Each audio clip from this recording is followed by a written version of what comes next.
Perkenalkan, nama saya Maria Advinsa Nuning, kelas A semester 6, jurusan Sosiologi Fakultas Ilmu Sosial dan Ilmu Politik Universitas Nusa Cendana.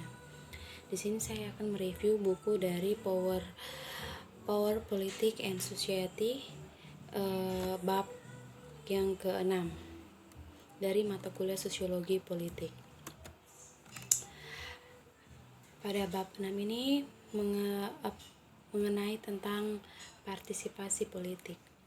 Partisipasi politik penting untuk bidang sosiologi politik karena membahas tentang karakteristik mental politik, negara, dan organisasi kekuasaan dalam masyarakat.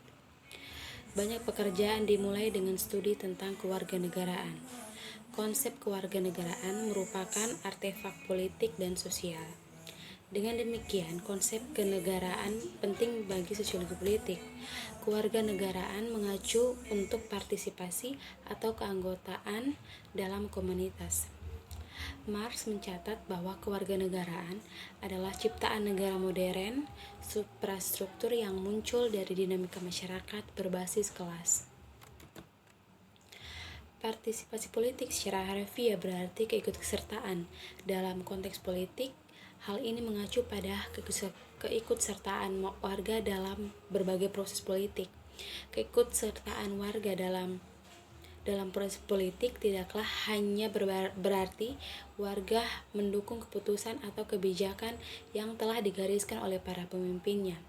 Karena kalau ini yang terjadi, maka istilah yang tepat adalah mobilisasi politik. Partisipasi politik adalah keterlibatan warga dalam segala kebijakan, mulai dari sejak pembuatan keputusan sampai dengan penilaian keputusan, termasuk juga peluang untuk ikut serta dalam pelaksanaan keputusan. Di Indonesia saat ini, penggunaan kata partisipasi politik lebih sering mengacu pada dukungan yang diberikan warga untuk pelaksanaan keputusan yang sudah dibuat oleh para pemimpin politik dan pemerintahan. Kewarganegaraan sebagai ciptaan politik mengaburkan ketidaksetaraan kelas yang diciptakan dalam sistem kapitalis. Negara dengan caranya sendiri menghapus perbedaan berdasarkan kelahiran, pangkat, pendidikan, dan pekerjaan. Parson menekankan fungsi kewarganegaraan dalam menjaga kemasyarakatan yang etis. Kewarganegaraan adalah pengakuan keanggotaan dalam komunitas. Jadi, dengan keanggotaan di kelompok sosial yang lebih besar dari warga negara dan masyarakat sipil dapat mengidentifikasi peran dan norma tertentu untuk perilaku sosial di masyarakat. Masuk dalam kerangka teoritis. Yang pertama yaitu pluralis. Kerangka pluralis sangat menekankan pada partisipasi politik karena ia berpendapat bahwa partisipasi massa dan persaingan antar kelompok kepentingan adalah inti dari demokrasi masyarakat. Pluralis kekuasaan dalam masyarakat ternyata termasuk individu warga negara yang mempengaruhi alokasi sumber daya masyarakat dalam sejumlah cara yang berbeda. Pandangan pluralis dari partai politik partisipasi menghubungkannya secara erat dengan penciptaan negara dan dengan demikian melihat partisipasi individu dan kelompok yang sangat penting untuk kelangsungan hidupnya. Partisipasi adalah salah satu cara untuk memahami bagaimana masyarakat berurusan dengan tekanan modernisasi. Partisipasi juga merupakan cara untuk menghasilkan konsensus dan integrasi. Yang bagian B yaitu elit atau manajerial.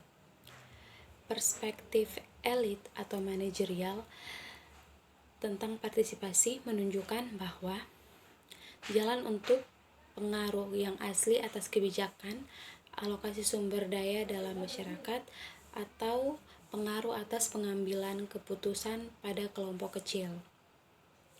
Dalam pengertian ini, partisipasi politik melibatkan berbagai upaya elit untuk mengelola politik dalam ketegangan yang berasal dari massa. Dengan kata lain, partisipasi massa tidak terlalu berpengaruh terang pada fakta bahwa sedikit yang memerintah adalah fokus perhatian. Kerangka elit memperlakukan file partisipasi sebagai manajemen persaingan elektoral antara kelompok elit, misalnya politik partai, atau interaksi antara warga negara dan birokrasi, atau mengkooptasi kemauan massa menjadi agenda kelompok elit yang bersaing. Dalam hal ini, elit berpartisipasi dalam proses politik dengan mempengaruhi siapa yang mencalonkan diri, membangunkan sumber daya untuk kampanye, dan mengakses proses kebijakan.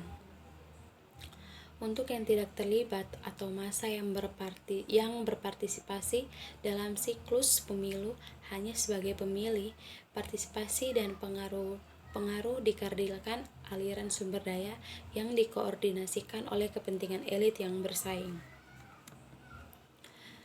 Yang berikut dari perspektif kelas.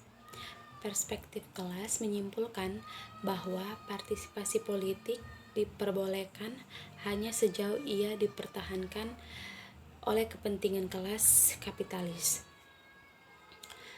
Kerangka kelas berpendapat bahwa kekuatan yang dipegang oleh kelas atas kepentingan untuk mengingat aparatur negara melindungi kepentingan mereka yang paling banyak bermodal.